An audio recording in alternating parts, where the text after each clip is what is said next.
tahun baru buat kalian semua. Kiranya di tahun ini kita semakin bertumbuh di dalam Tuhan, semakin mengasihi Tuhan, dan tetap semangat meskipun kita belajar dari rumah saja. Nah, anak-anak, sebelum kita melanjutkan pembelajaran kita, marilah kita berdoa terlebih dahulu. Tuhan Yesus yang baik, terima kasih ya Tuhan buat kesehatan dan kekuatan yang Engkau berikan, sehingga kami dapat mengikuti pembelajaran kami di awal tahun ini. Ya Tuhan, berikanlah kami kepintaran, kecerdasan, hikmat-Mu, terus Kau tambahkan atas kami. Ajarilah kami Tuhan untuk senantiasa mengucap syukur apapun keadaan kami ya Tuhan. Ya Tuhan, biarlah kami dapat mengerti dan memahami apa yang akan kami pelajari. Kami menyerahkan sepanjang pembelajaran kami ini ke dalam tangan-Mu. Terima kasih Tuhan Yesus. Amin. Nah, anak-anak, kita akan melanjutkan pembelajaran kita di semester 2 ini, pelajaran 6 dengan tema pengorbanan Yesus Kristus. Bahan Alkitab kita terambil dari Matius 27 ayat 32 sampai yang ke-56. Nah, anak-anak, di pelajaran sebelumnya telah membahas mengenai siapa penyelamat manusia dan mengapa manusia membutuhkan penyelamat. Nah, anak-anak, di pelajaran 6 kita akan menguraikan bagaimana cara Allah menyelamatkan manusia, yaitu melalui Yesus Kristus dengan pengorbanannya di kayu salib. Nah, anak-anak, sebelum kita melanjutkan materi kita, Ibu ingin bertanya kepada kalian, menurutmu apa yang dimaksud dengan pengorbanan? Menurutmu, apa yang dimaksud dengan pengorbanan? Pertanyaan yang kedua, apakah kamu pernah berkorban bagi orang lain? Misalnya, berkorban untuk orang tua, sahabat, guru, atau siapa saja. Ceritakan pengalamanmu itu dan bagaimana perasaanmu ketika berkorban bagi orang tersebut.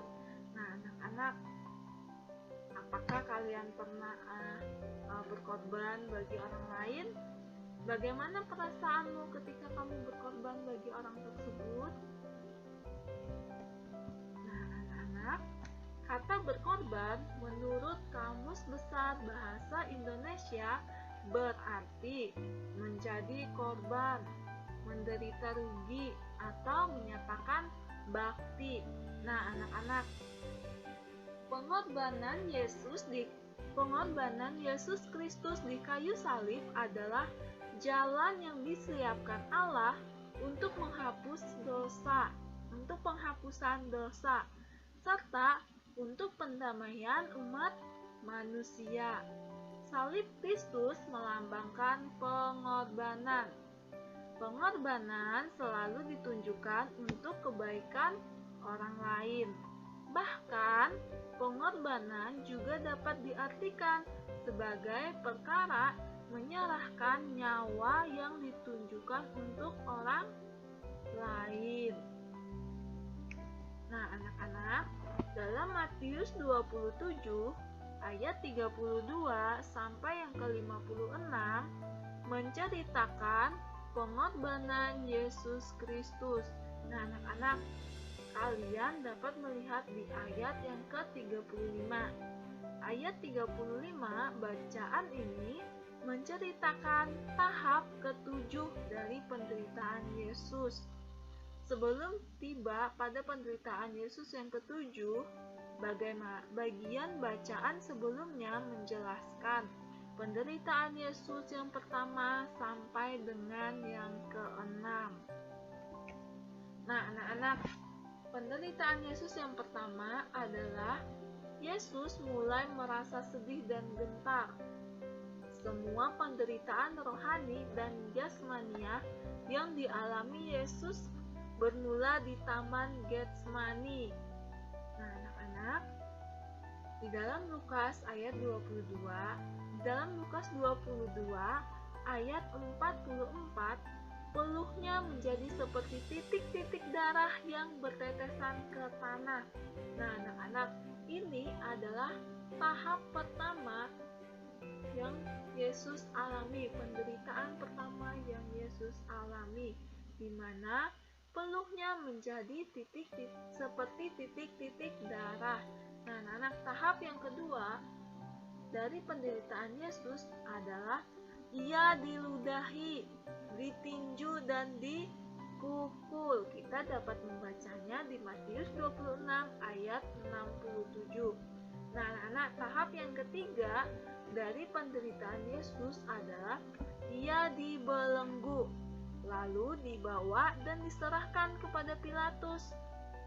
Tahap yang keempat ialah Ia disesah dan diserahkan untuk disalib. Penyesahan merupakan penyiksaan yang mengerikan. Nah, anak-anak, dari 4 tahapan ini saja tentunya jika kita mengalami seperti itu, pastinya kita akan tidak sanggup. Nah, tetapi Tuhan Yesus rela berkorban untuk kita semua, untuk menebus dosa-dosa manusia. Nah, anak-anak, kemudian tahap yang kelima dari penderitaan Yesus adalah pakaiannya ditanggalkan dan dikenakannya jubah serta dimahkotai duri. Coba kalian bayangkan bagaimana kepala kalian dimahkotai duri. Tentunya itu akan sangat terasa sakit. Nah, anak-anak, demikianlah penderitaan Yesus yang Tuhan Yesus alami agar kita bisa diselamatkan, agar kita bisa didamaikan dengan Allah. Nah, anak-anak, tahap yang keenam dari penderitaan Yesus adalah balok yang berat diikatkan pada pundaknya, dan Ia berjalan dengan perlahan ke bukit Golgota. Setibanya di bukit Golgota, balok salib yang melintang diletakkan di atas tanah, dan Yesus dibaringkan di atasnya. Kedua lengannya direntangkan di atas salib, dan paku besi yang persegi dipakukan melalui telapak atau pergelangan tangannya sampai jauh ke dalam kayu. Pertama tangan kanan, lalu tangan kirinya. Setelah itu, Yesus diangkat dengan bantuan tali atau tangga. Balok salib yang melintang diikatkan atau dipakukan pada tiang salib, dan sebuah penyanggah untuk tubuhnya dipasang pada salib itu. Akhirnya, kakinya dipakukan pada salib itu dengan paku yang lebih besar.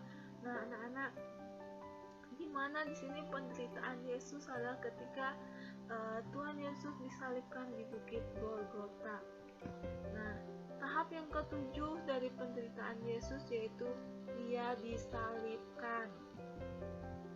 Nah, tahap yang kedelapan dari penderitaan Kristus diuraikan dalam ayat 39. Yesus tergantung dalam keadaan yang menyedihkan, berlumuran darah, penuh dengan luka, dan ditonton banyak orang. Berjam-jam lamanya, seluruh badannya terasa sakit luar biasa. Lengannya terasa lelah, otot-ototnya kejang-kejang, dan kulitnya yang bercabik-cabik dari punggungnya terasa nyeri. Kemudian muncul penderitaan baru. Rasa sakit yang sangat hebat terasa dalam dada ketika cairan mulai menekan jantungnya. Ia merasa sangat haus dan sadar akan perkataan makian dan cemoohan orang yang melewati. Nah, anak-anak, tahap yang ke-9 dari penderitaan Kristus dapat dilihat pada ayat 46. Kata-kata Yesus Yesus, "Mengapa engkau meninggalkan aku?" merupakan puncak dari segala penderitaannya. Seruannya dalam bahasa Aram, "Allahku, Allahku, mengapa engkau meninggalkan aku?" menunjukkan bahwa ia sedang mengalami pemisahan dari Allah sebagai pengganti orang berdosa. Nah, anak-anak, tahap ini semua, kesedihan, penderitaan, dan rasa sakit mencapai puncaknya.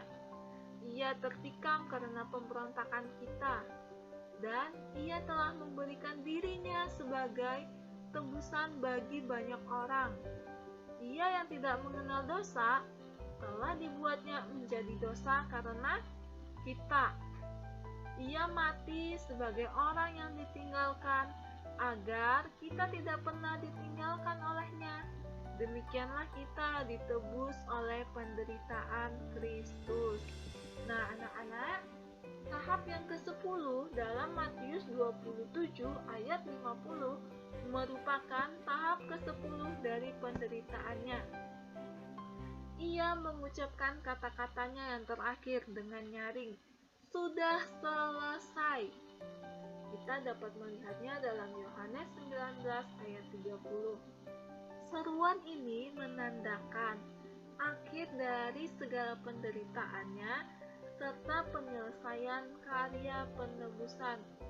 Hutang dosa kita telah dilunasi dan rencana keselamatan digenapi atau dinyatakan. Nah, anak-anak, saat itulah ia memanjatkan doa yang terakhir. "Ya Bapa, ke dalam tangan-Mu kuserahkan nyawaku." Nah, anak-anak, Matius pasal 27 ayat 51 mengisahkan tabir bait suci terbelah dua. Terbelahnya tabir bait suci menunjukkan bahwa jalan kini terbuka lebar untuk menghampiri Allah. Tabir yang memisahkan tempat kudus dengan tempat maha kudus sebelumnya menghalangi orang menghampiri hadiratnya.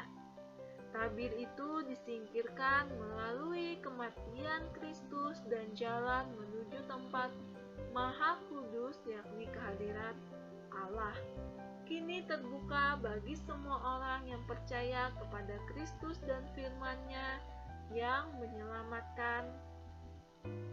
Nah, anak-anak, dalam Matius pasal 27 ayat 52 memberitakan bahwa banyak orang kudus bangkit. Hal tersebut menggambarkan bahwa peristiwa ini penting karena merupakan petunjuk nubuat bahwa kematian dan kebangkitan Kristus memastikan kebangkitan kita dalam kemuliaan pada saat Ia datang kembali. Nah, anak-anak, untuk pembelajaran kita hari ini sampai di sini. Ibu berdoa dan berharap kalian selalu sehat dan tetap semangat belajar meskipun dari rumah saja. Nah, anak-anak, sebelum kita mengakhiri pembelajaran kita hari ini, marilah kita berdoa. Anak-anak, kita berdoa. Allah Maha Baik, kami berterima kasih atas pengorbanan Yesus Kristus di kayu salib untuk menebus dosa kami. Tolonglah kami agar selalu taat kepada Allah dan mau hidup berkorban bagi orang lain. Dalam nama Yesus Kristus kami mohon. Amin. Nah, anak-anak, sampai jumpa di pertemuan berikutnya. Tuhan Yesus memberkatimu. Shalom.